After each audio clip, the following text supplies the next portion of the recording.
another 1 minute and then we'll get started with our webinar.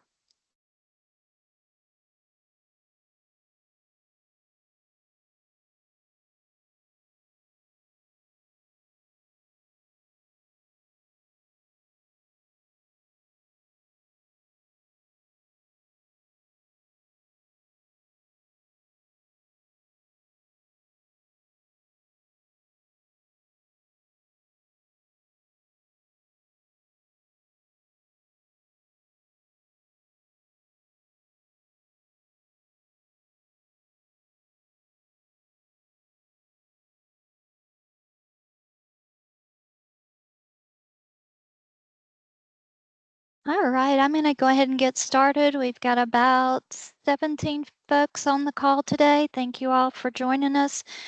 This is our September Georgia Perinatal Quality Collaborative Maternal Webinar. It's titled Cardiac Risk in Women from Pregnancy and Beyond. Before we get started, we always like to go over a few housekeeping items. Just a reminder to please mute your lines during the webinar to avoid any interruptions. This webinar and past webinars are housed on the Georgia PQC website for review at your convenience. They're located under the Maternal tab. They're also available on DPH's YouTube channel for reviewing. We should have a few minutes for questions at the end of the presentation. Please feel free to type questions into the chat, and if for some reason we do run out of time and you have questions, feel free to email us at georgiapqc@dph.ga.gov and we'll get back to you. Just a reminder, please mute your lines. We're getting quite a bit of feedback. There we go. I'll have to add my CBLs. I'll be done. That's not good. It can take forever. There we go.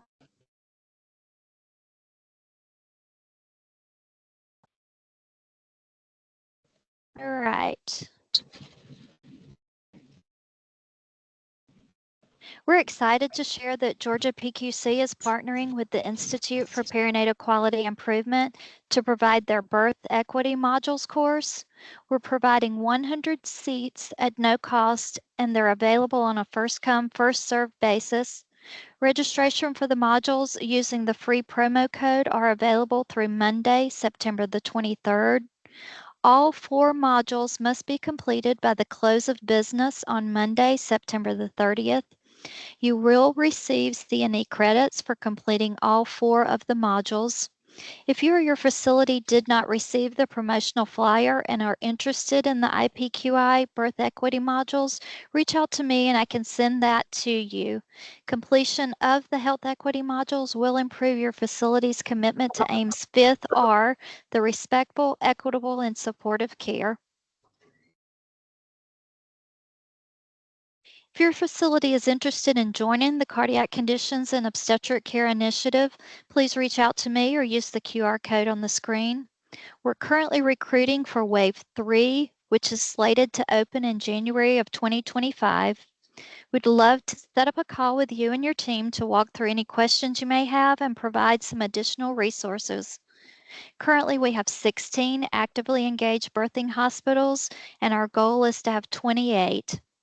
Additionally, if you're currently in the learning cohort and you're interested in transitioning to an active team, we'd love the opportunity to assist you with that, so please reach out to us. We always like to share a few resources and educational opportunities on these webinars, so I was going to walk through a few of those. Our next Georgia PQC maternal webinar is scheduled for Tuesday, October the 1st at 2 p.m.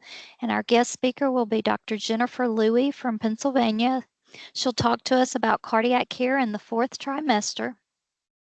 Simple QI, our new data platform's up and running. And if you're having any issues accessing the site, creating your homepage, or assigning roles, please let Jennifer Boland or myself know, and we'll be glad to assist you. We currently have 13 hypertension facilities that have not accepted the invitation to access Simple QI. We have 1 cardiac conditions and obstetric care team and 5 hypertension teams that have filled out their homepage. So there's quite a few of you that still have not completed the homepage or assigned roles, and we're happy to walk you through that if you need assistance. Just a reminder that FY24 quarter one outcome data for hypertension and CCOC have been uploaded into Simple QI for your viewing. And the next FY24 quarter three data submission for July through September will be due at the end of October. And just a quick reminder that, Amy, yes, sorry to interrupt, but I had someone text me that says they're in the waiting room and waiting on you to admit them. okay, give me just a second. I don't have anybody showing up. Can you follow up with them for me? I will. Thank you so much. There's Julie. I can get her. I let her in there, Amy. Thank you. Thanks so much. Sorry about that. So our AIM is updating their urgent maternal warning signs poster that's under development, and as soon as that's available, it does have additional information on that, and we'll share that just as soon as it becomes available with you guys. The Georgia Perinatal Association's 37th Annual Conference, Navigating the Waters of Perinatal Health, is scheduled for September the 18th through the 20th in Hilton Head, South Carolina. You can use the link at the bottom of the screen there, and it'll take you to the registration page with additional information if you're interested in attending that conference. And Mama's Voices and AIM Community of Learning is holding classes for hospitals that will begin a new 4-week program starting Tuesday, October the 7th. If your facility is working to address respectful, equitable, and supportive care as part of your quality improvement work, this is a great opportunity with excellent resources.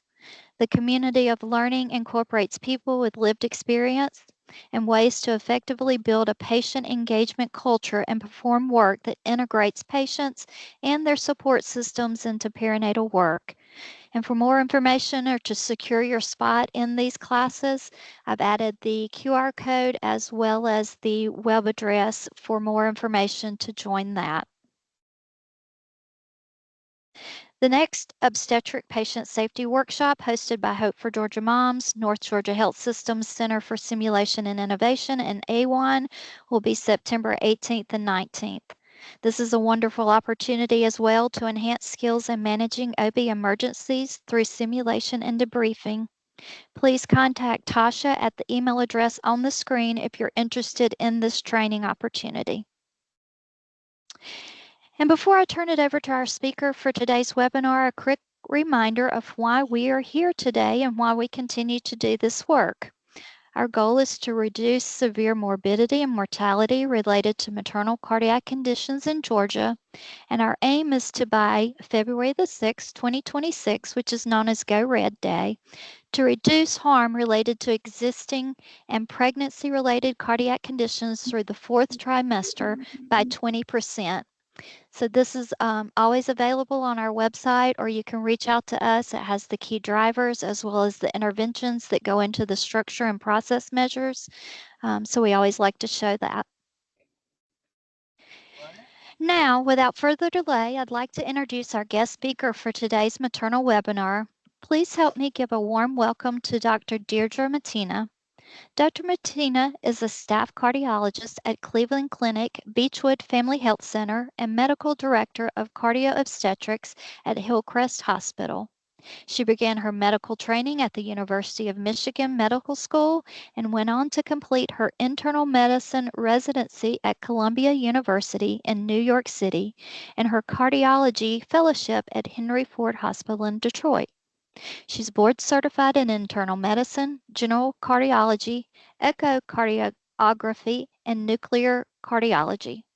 While she cares for patients with all types of cardiac conditions, she has a special interest in preventative cardiology, cardiobstetrics, and healthcare disparities. Dr. Mattina serves on the Leadership Council for the Reproductive Health and Cardio-Obstetrics section of the American College of Cardiology and is the Vice Chair of ACC's Cardio-Obstetrics Essentials CME course. An interesting fact about Dr. Mattina, she pursued a degree in dance while taking her pre-med classes and was a rockette at Radio City Music Hall. Dr. Mattina will speak to us today about cardiovascular risk in women from pregnancy and beyond. Please welcome Dr. Deirdre Mattina. And I'm going to stop sharing and let her take over. So give us just Sure. 1 second. I know I didn't put that little piece in my brief bio. You guys found that out. Okay, I see how it is. Well, let me just share my screen here with you all and get this all up and going. 1 second, I'm gonna switch screens. Okay, everyone, if you can just confirm you see the full screen slide now. Yes, we do. Yes. Okay, got yes. it. All right. Well, I'm so happy to be here to talk with you today. Again, as mentioned, I'm Dr. Mattina, and I'm going to speak to you about cardiovascular risk in women from pregnancy and beyond. So I'm hoping that we will cover a few things today. Basically, we're going to review the maternal mortality data and consider systemic solutions to disparities in maternal health care. We're also going to discuss the role of lifestyle medical management to reduce adverse pregnancy outcomes and future cardiovascular risk. We also want to understand cardiovascular risk prediction tools in women with APOs or adverse pregnancy outcomes. We'll review preferred management of hypertension in pregnancy and breastfeeding. And I say this is a task for all providers because a lot of times, especially in cardiology, many cardiologists are very nervous about handling pregnant women and they start having panic attacks. And, I say I'm one person, I can't handle all of the hypertension in pregnancy. So we all have to be all hands on to do that. And then I'm going to provide you all with some postpartum tools and care paths for cardiovascular risk reduction. So if we look at maternal mortality in the US, which I'm sure everyone on this call is pretty familiar with, once we sort of adjusted the death certificate questions about related to pregnancy or not, so about 2018 on, we can see that maternal mortality rates sort of climbing up until about 2021. We see an inflection point, which is good news that we're starting to see, but still we know that we're not the best of any developed nation.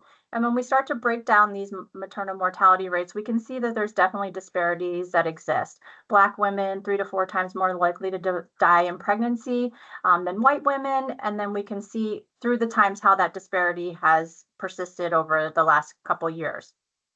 Also, which can be very important, as the demographic of women getting pregnant has changed in the last 30 years as well. So we can also see a huge disparity in age for women that are 40 and over having a lot more higher incidence of maternal mortality than those that are younger. So I think this kind of transcends all sort of geography, ethnicity. Age is also another risk factor that we want to look towards. And then when we look at other systemic barriers to pregnancy care, we can't ignore the payer in the pregnancy care as well. So this is showing us from National Center for Health Statistics that, when you're younger, you're much more likely to have your pregnancy care covered by Medicaid.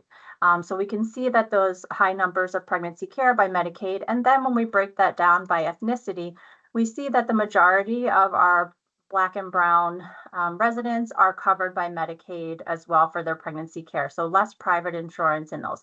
Now, whether that plays into the disparities, we probably could have another discussion for an hour about that, but it's one of the things we want to think about when we're talking about bundled payments for pregnancy care and what are the incentives for providing good care or meeting outcomes. So when we think about disparities in maternal outcomes, compared to non-Hispanic whites, non-Hispanic Black women experience more preterm birth, more hypertensive disorders of pregnancy, and small for gestational age birth. Black women also have a 2.9 higher pregnancy-related mortality, and that is irrespective of urban, rural status, age, and education. So sometimes this gets lumped into a socioeconomic status, but we have seen that even highly educated Black women have poorer outcomes compared to non-Hispanic white women in pregnancy. Black women with gestational hypertension have an age-adjusted risk ratio for stroke of 2.07 compared to white women. So when we're talking about those long-term cardiovascular risk predictors. Now, when we look at gestational diabetes, this tends to be more prevalent in Hispanic women than non-Hispanic whites or non-Hispanic Blacks. The risk of hypertensive disorders of pregnancy in Hispanics, however, it's less well known due to the heterogeneity of the population. Now, I believe the same can be said for Black women. I mean, we often lump Black or African American into people that may be Afro-Caribbean, other islanders from Africa itself, or Northern Africa versus Southern Africa. So, and when we talk about Hispanics, we have a lot of diversity as well in terms of Puerto Rican, Central America, European descent. So we don't know, and this has not been well discovered yet, which I'll show you some data, which we tried to get to the heart of this in the next couple slides. But the interesting thing is when we look at non-Hispanic white women, they have severe maternal morbidity, but they don't seem to be dying at higher rates than non-Hispanic white women, despite having more adverse pregnancy outcomes and risk factors really for these outcomes. Docs. And so in this paper, I was happy to be a part of for the JACC topic of the week review earlier this year. We can sort of see, and this is broken down by sort of some of the most common subgroups of Hispanic populations. And you can see the heterogeneity in smoking, hypertension, hypercholesterolemia, diabetes. And why this is important to kind of get to the crux of this, because cardiovascular disease does affect about 37% of Hispanic women and is the leading cause of death among Hispanic women in the United States, much as it is for all women and men, for that matter, in the US. But the Hispanic population is one that is growing rapidly and expected to reach about 25% of the population by the year 2050. So when we're looking overall on where can we go from here with systemic barriers to care, there's generally about 4 main buckets we look at. In this review topic that we did in 2022, we sort of looked at broadly the categories of healthcare systems in which we want to really try to diversify our health workforce. And I think there's no better place to do that really than in maternal care. I mean, we have lots of community outreach workers, we have doulas, midwives, physicians. I think this is the perfect opportunity for social workers to come in and really diversify that healthcare system so people can bring deliveries back to the community and not necessarily everyone that needs to deliver in a hospital system. And we also want to think about how we do research. Are we recruiting people of diverse backgrounds to do that? And then from the clinician side, how we sort of eliminate systemic barriers is that we all have to admit our internal biases and mitigate some of those biases and implicit bias that we have. It's not necessarily overt racism, but we all have biases against certain populations that we may not be aware of. It's not in our common psyche. So just training on that itself, and then educating patients as well on what their risk factors are so they can also make informed decisions.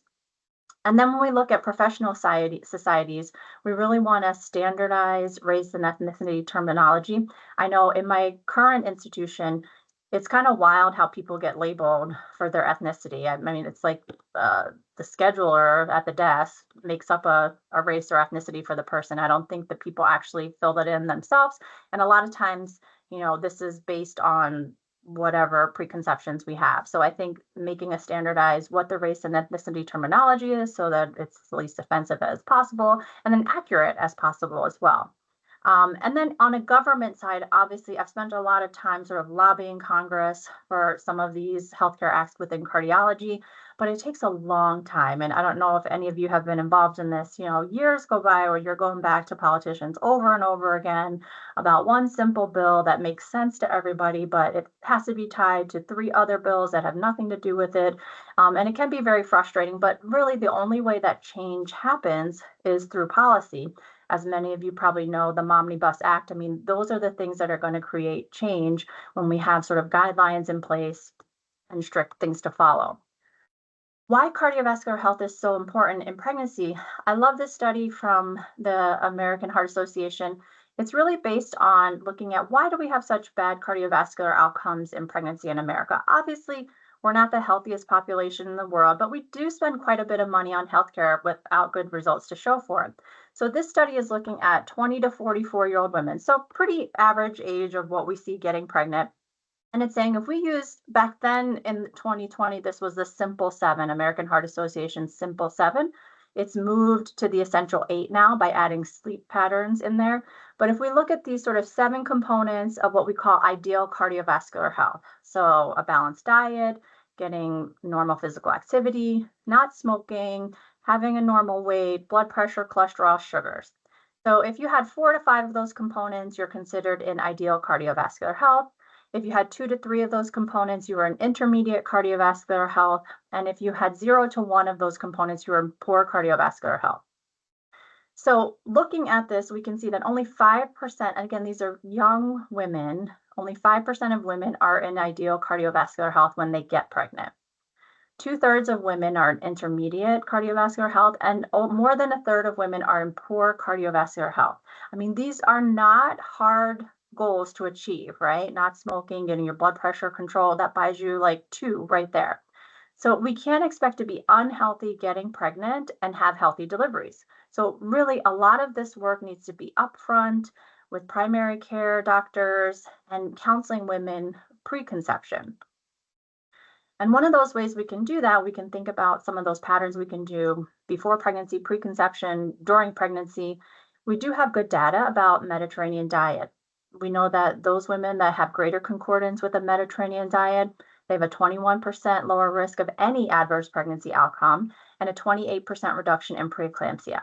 So I think those numbers are outstanding. And the best part about this study is that it showed those improvements across all race, ethnicity, and geography, right? So that our Southern folks can make these same changes as in the North and see the same results. And there was a stronger association of this among older women. If we harken back to one of the first slides I showed, that we see that maternal mortality rate doubling really in women over 40. So I think we can't ignore food as medicine as one of the treatments that we use in our pregnancy and counseling. Also, when we think about psychosocial stress in pregnancy and how that affects cardiovascular disease in women, maternal psychosocial stress predisposes to poor cardiovascular health during pregnancy. It is associated with more preterm labor, low birth weight, and hypertensive disorders of pregnancy. The ACOG recommends screening for psychosocial risk factors at least once during each trimester, regardless of your social status, educational level. So I think this should be like a standard checklist, which I hope many OB/GYNs are doing, and not making assumptions like, someone's working, they have a high-powered job, they can't be stressed, or the opposite, they don't work, there's no stress, what are you working about? And really just asking those questions, because we have shown that, some people have a maladaptive stress response. In older data, what we can look at women with heart disease, really stress can actually decrease blood flow to the heart and cause angina. So there was a study done by Dr. Vaccarino many years ago where they would put men on a treadmill to exercise and take pictures of the blood flow to the heart. And they would do that same task of women, asking them to do some stressful situation, like doing mental math in front of people or giving a stress test or giving a speech in front of people. And we would see the same reduction in blood flow to the heart with physical stress in men and mental stressors in women. And so depending on how you adapt to those responses, and that can be different based on ethnicity, socioeconomic status, from there. And so we really want to look at the root of what the biological pathways are and behavioral pathways, because we can see that this stress can cause depression, anxiety, PTSD, and that in turn can make you make poor decisions in pregnancy, right? Might you turn to smoking more? Might you make poor dietary choices? Maybe because you're depressed, you're not physically active. And so really focusing on all of those aspects of mind-body health is important for women in pregnancy as well. And why we're trying to avoid these adverse pregnancy outcomes, because even from way back in 2007, when this study was done, we see that preeclampsia is associated with chronic hypertension.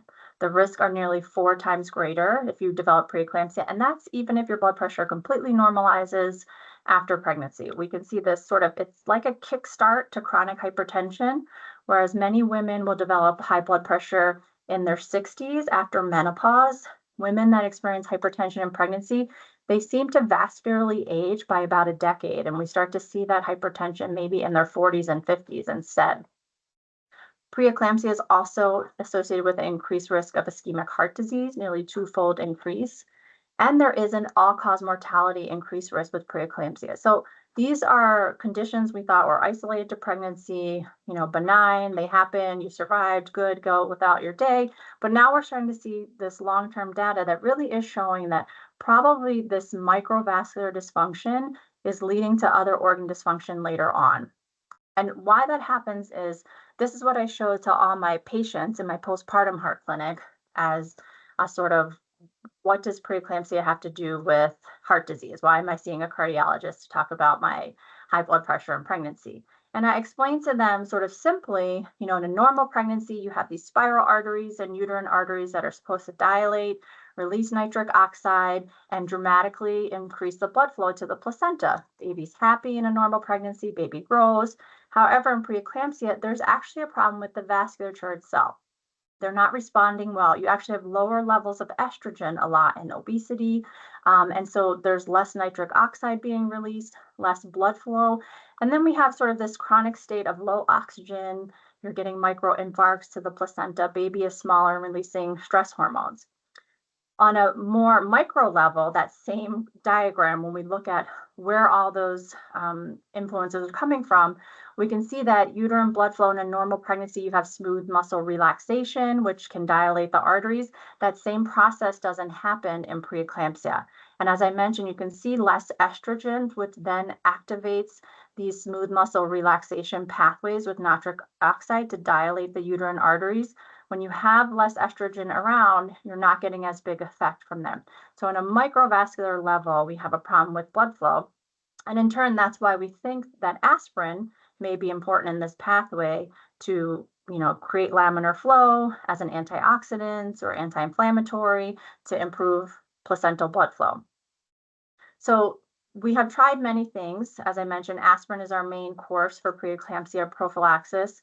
But we've seen that screening for preeclampsia in low-risk women is associated with a very low positive predictive value. So it's not something that necessarily is useful to us. But I think sort of our checklist that we have for ACOG about what are low and high risk features are the things we're going to use to decide who should be on aspirin for preeclampsia prophylaxis. And, we've looked at other mechanisms of uterine artery Dopplers, looking at placental hormones and placental growth factors. I know there's a new assay out now that's still sort of, we're deciding what to do with, because even when we have it, most of our tools that we're using to prevent preeclampsia are okay at preventing preeclampsia, more so at preventing preterm preeclampsia than term preeclampsia. But other things that have been shown here in the red that have not helped, vitamin supplements, calcium garlic, salt restriction. At one point, bed rest was one of the things we used to mitigate sort of preeclampsia symptoms. Those have not been shown to be effective. And so when we talk about aspirin, really that, as I mentioned, the biggest effect in preterm preeclampsia for women on aspirin. And why that may be is because we probably haven't really found the right dose. When we look at our dose in America of low dose aspirin, we're talking about 81 milligrams. In Europe, the low dose is 150 milligrams. So where the data comes out strongest is for using aspirin before 16 weeks, so early on in the pregnancy, and at greater than or equal to 100 milligrams. So probably because this is pooled data from US and European trials, the optimal dose seems to be somewhere around 100 milligrams, which puts us in a little pickle because it's 81 is not quite there, 150 may be too much, but we can see the biggest bang coming with that 100 milligram dose at greater than 16 weeks. And so the guidelines for European and US guidelines are pretty similar in terms of when to start. If you have more than one moderate risk factor for preeclampsia in Europe, they recommend that at 12 weeks, and then any high risk factor for preeclampsia to start at 12 weeks. That same can be said for the US guidelines, although I do appreciate the caveat or the asterisk in the US guidelines that's saying African American women are much more likely to develop hypertensive disorders of pregnancy, and because of other socioeconomic factors, you can consider, not recommended, but you can consider aspirin in African American women, or if they have only one moderate risk factor as well. And then as another tool that we're using to study preeclampsia prophylaxis, statins are definitely up and coming. And I think we may start to see this in the next few years even. And why that happens is because it can help upregulate the nitric oxide pathway and help improve muscle relaxation. It can also decrease vessel contraction. And so we're talking about more relaxation, less vasoconstriction, which improves blood flow to the placenta. It also promotes proliferation, migration, and survival of endothelial progenitor cells, and it reduces inflammation. So high sensitivity CRP levels also rapidly decline. So, these are the reasons why we use statins in heart disease as well. The same process to improve cardiac blood flow, to reduce inflammation, that for that same indication is what they're supposing that it can be beneficial for preeclampsia prophylaxis as well. And so when we look at the data to date, most of these are around water-soluble statins, Crestor and Pravachol. And so they're pretty small studies, 20 to 50 patients at much, and mostly low doses, 10 to 20.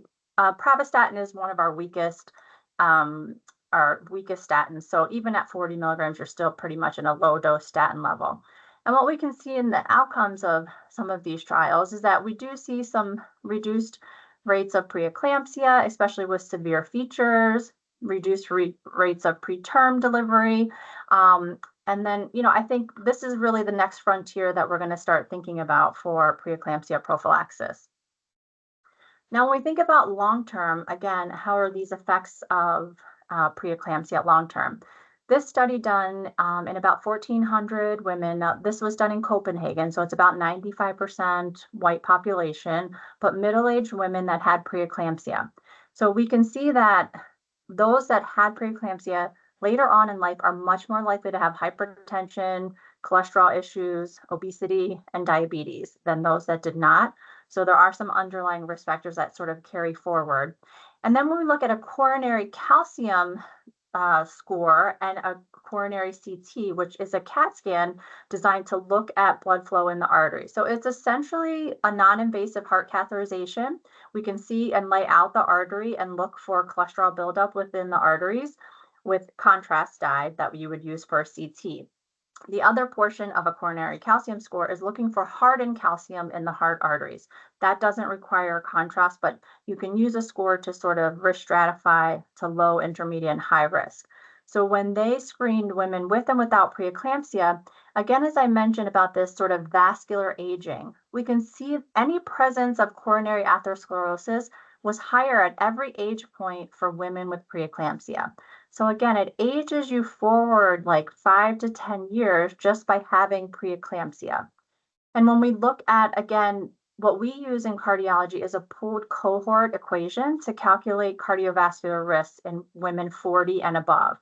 And we use that pooled cohort risk to decide who should begin a cholesterol medication.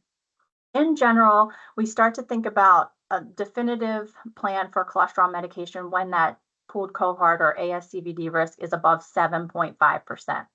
You can consider it, however, in women that have, or men for that matter, who have a pooled risk of 5% or higher if they have a risk enhancer. And we would consider adverse pregnancy outcome of small for gestational age, preterm birth, preeclampsia, or gestational diabetes to be a risk enhancer for heart disease. So you can consider starting a cholesterol medication with that pooled risk score of 5 or more. But you can also see here that if we were to wait to 7.5% or higher for women that had a history of preeclampsia, nearly 75% of those women already have established coronary artery disease based on a CAT scan. And even when we do it at the 5 to 7.4%, about half of those women already have established heart disease. So this is what you might call subclinical or asymptomatic heart disease. They haven't yet had a heart attack necessarily, but this is exactly why we want to do invasive or dramatic prevention measures early on to prevent the development of heart disease, even if it's silent, because eventually these are going to cause problems down the road. This same sort of subgroup was done similarly for gestational diabetes. And this was a more diverse population. About 50% of the participants were Black and about 1,100 patients 15 to 25 years after their pregnancy that was complicated by gestational diabetes. And again, what we can see here, this was just, again, a coronary calcium score, not looking at the blood flow itself. But even women who then did not have diabetes postpartum, did not have prediabetes, they had normal sugar levels, they had a dramatically increased risk of early coronary artery calcification just by having gestational diabetes. So the risk doesn't seem to be mitigated by obtaining normal glucose levels after delivery. Now, I'm not saying that we should say, oh, who cares? If you had gestational diabetes, you might as well just get diabetes from there, because we do know that increases cardiovascular risk over time. But again, there is some sort of, if this is a single hit and maybe there's a double hit down the road, that is increasing this lifelong risk of cardiovascular disease, even from this sort of short interval gestational diabetes that may not recur again. So some of our key postpartum management goals are really, as I'm sure most of you also have, looking at blood pressure monitoring within 72 hours of delivery if they've had a hypertensive disorder of pregnancy, educating the patient really and monitoring our staff for signs and symptoms of postpartum preeclampsia, and not to be afraid to use cardiac biomarkers, a troponin, an NT-BNP to tell you volume status. Those markers should remain normal in normal pregnancy. So if we see elevated cardio biomarkers, it should prompt us to do further workup, whether it's an EKG or an echocardiogram to assess the symptoms for that. We also want to use creative forms of ambulatory blood pressure monitoring. As a preventive cardiologist, a blood pressure monitor is never covered by cardiology. So I love it if they're pregnant, if they can get a blood pressure cuff from whatever means they can.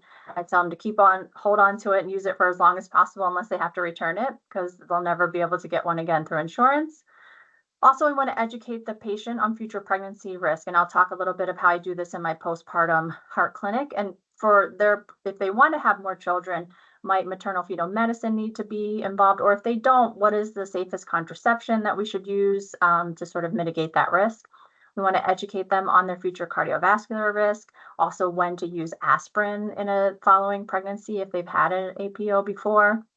And then really my job is to connect these women with primary care, because as you probably know, many of these women are just seeing their OB or GYN as young women, getting birth control, pap smears, pregnancy care, and they haven't yet connected with a primary care to start looking at cholesterol, sugars, blood pressure, those things. And so we really want to connect them now to primary care so that they can start looking and screening for these things on a yearly basis to really mitigate those risks. And when we talk about who should treat hypertension and how we should treat it in pregnancy, as I mentioned, all hands on deck. We all have to sort of learn how to manage blood pressure. And I'm sure OBs are really good at doing this. And we have our standards that we sort of default to, which is nifedipine and labetalol. I personally myself have never used alpha methodopol, but there are many other medications we can use if we have to with close monitoring. The main thing we want to do is avoid medications we should not be using, like ACE inhibitors, ARBs, the new ARNI medications, MRAs, and atenolol is one that I would probably also add to this list, just because it is the only beta blocker that is renally secreted, and most of the older data we have about beta blockers and intrauterine growth restriction is with the use of atenolol. So I usually take that one off the table as well. And then for acute hypertensive issues, you can always use labetalol, hydralazine, nifedipine, short-acting as well. And then when we talk about preferred antihypertensives in breastfeeding, we can then open up to many sort of medications. The same can be used, labetalol, nifedipine, most other beta blockers as well. ACE inhibitors are safe to use in breastfeeding. I just put a little asterisk here because I usually just have the conversation, are we planning to get pregnant again? Because I really don't see the point of starting an ACE inhibitor if we don't have good contraception, or they're saying, you know what, I want to get pregnant in a year or so. I might as well just choose another agent because we're going to have to stop the ACE inhibitor during the next pregnancy anyway. But diuretics can be used. We can get back on some heart failure medications like spironolactone if we need to from there. So there are definitely things, and I use the LactMed app to sort of check myself to make sure before I prescribe anything as well. And then the resource that I want to provide for you today is the newly released American College of Cardiology Postpartum Hypertension Clinic Development Toolkit. This document has everything you need to kind of organize how you want your postpartum blood pressure screening to be done, provides a lot of options. I don't know how many pages it is, 40, 60 pages, but it really goes through, if we look at the contents, how do you want to set up the clinic? Might you need funding for it? Who are the key stakeholders you need involved in doing it? Because everybody's system is so different. It gives you different models of a clinic framework on how you want to do it, in person, virtual, who's going to do it, nurses, mid-levels, physicians. It tells you how to code and bill for visits as well. There are several dot phrases that you can use to make templates for visits, for EMRs as well as clinic notes that you can use as templates. So this is really a comprehensive document, and I encourage all of you to look at this if you just Google ACC Postpartum Hypertension Toolkit, it's free and downloadable as a PDF, so free for everyone to use. We'll be having a webinar about this in, I think, October through the ACC as well, if you want to learn more about it. But I'm happy to be involved in that postpartum hypertension toolkit, and my clinic here at Cleveland Clinic, which is a shared medical appointment, is highlighted in that document. And so what we have found is we work to get a group of about 10 women together at a time that we really group the gestational diabetes or hypertensive disorders of pregnancy. We group them together because the lifestyle and the education is pretty similar for both those groups. And so they'll see me or my nurse practitioner individually. We have sort of just a conference room that we've set up. It's a very low budget operation here. So a conference room with some curtains set up where we can do private exams, and then they come together in the conference room style where we will then do didactic lecture on hypertension, diabetes, cholesterol, and how to mitigate those risks through lifestyle measures. And so it's one way. I mean, there are many ways to manage, but it does provide, they bring their babies with them. They're talking about resources they use or how much they hated one medication. They tried another one. So it really gives them that opportunity to share with each other as well. And so lastly, I'll just make a plug. If you want more information on cardio-obstetrics and how we deal with heart disease in pregnancy, the ACC is hosting a course November 1st through 3rd in Washington, D.C. They're in person, but you'll have lots of interaction with some of the key stakeholders and visionaries in cardio-obstetrics. And then we also have a virtual option. So you can scan that QR code, or you can visit the website for acc.org/cardioOB 2024 to register for that, because we'd love to have a whole care team. We have maternal fetal medicine, we have advanced adult congenital heart disease, we've got interventionalists, radiologists. So it really is a whole care team and how we manage the pregnant patients from A to B. So I will stop there, and I'm going to stop sharing my screen so we have time for any questions that may have come up or comments anyone wants to make. Wonderful. Thank you so much, Dr. Martina. Wonderful presentation. We can open this up, and does anyone have any questions for Dr. Martina? You're welcome to come off of mute and ask those, or if you're not comfortable asking those, then we can type those into the chat, and I'm happy to read those aloud for her.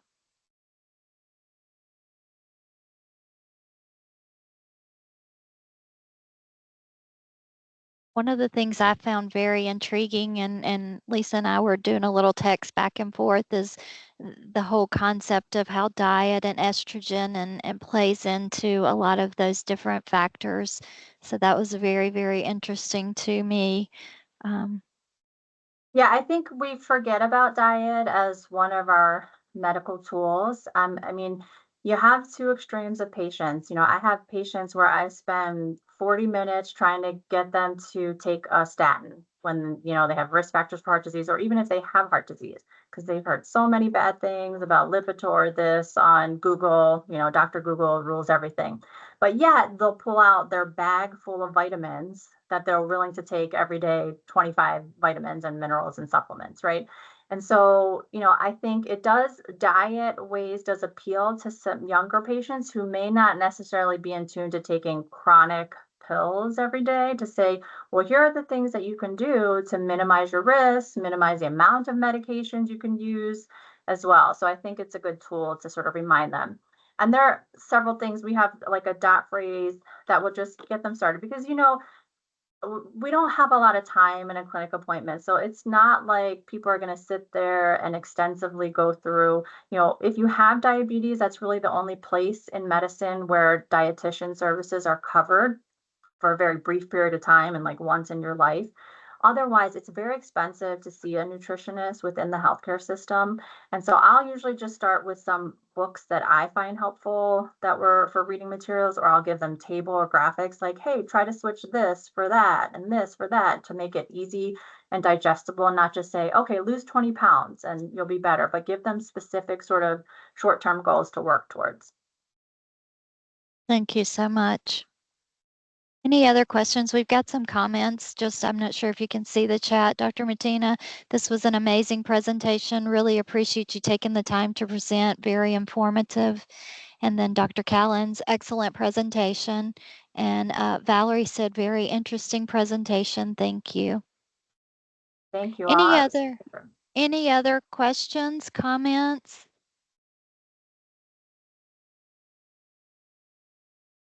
So I would just say, as we close out, for those that are taking care of, pregnant patients, is, I don't know, I'm not an OB or GYN, what happens when they walk out the door.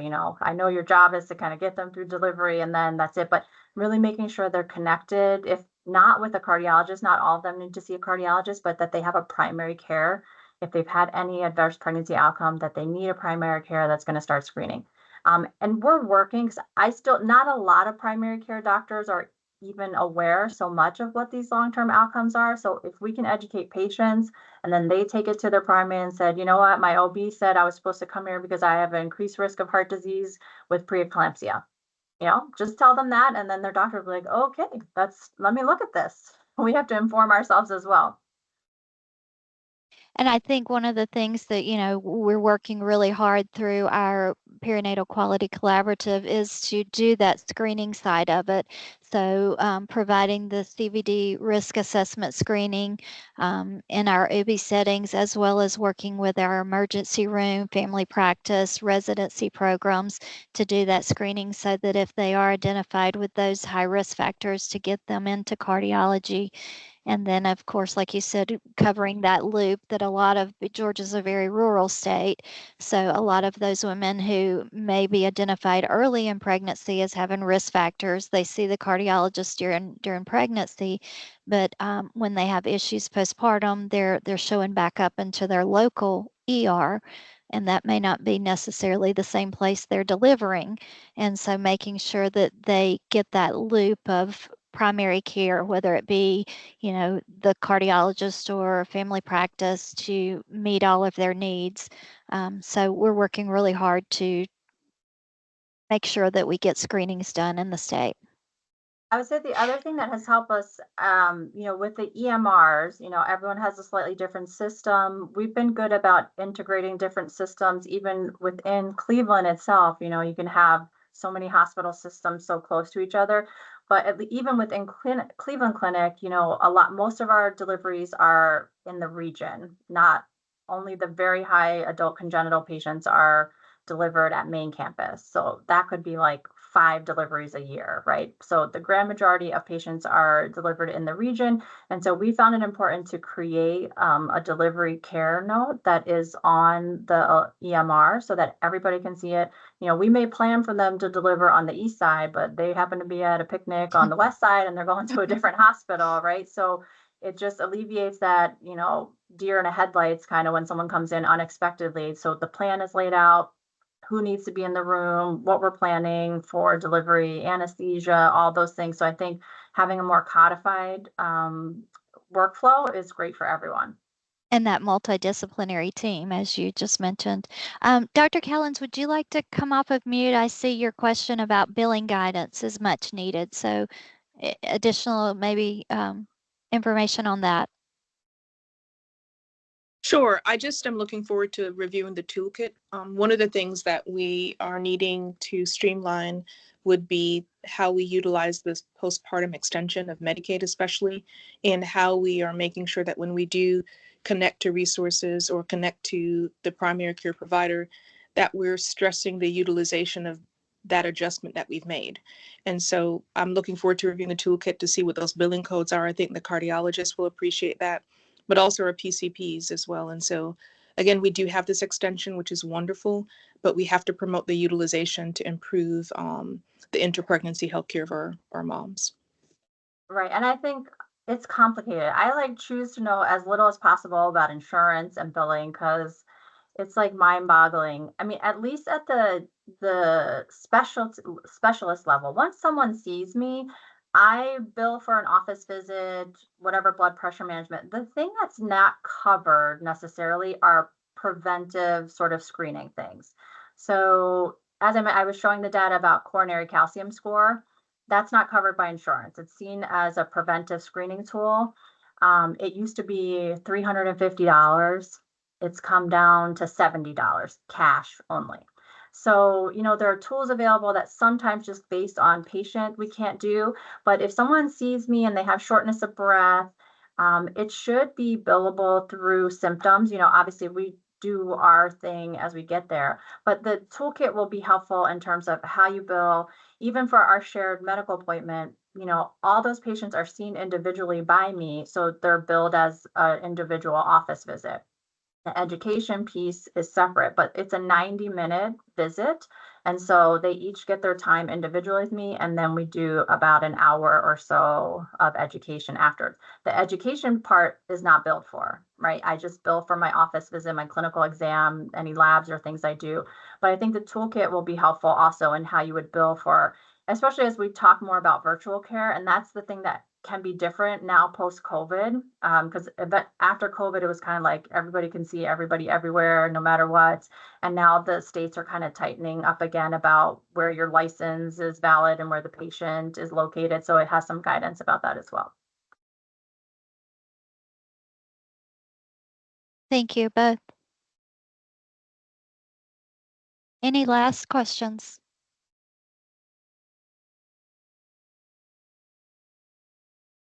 Well, thank you again, Dr. Martina, very much for the presentation. It was wonderful, and we look forward to placing that onto our website and sharing it widely so those that couldn't join us live today will be able to go back and view that.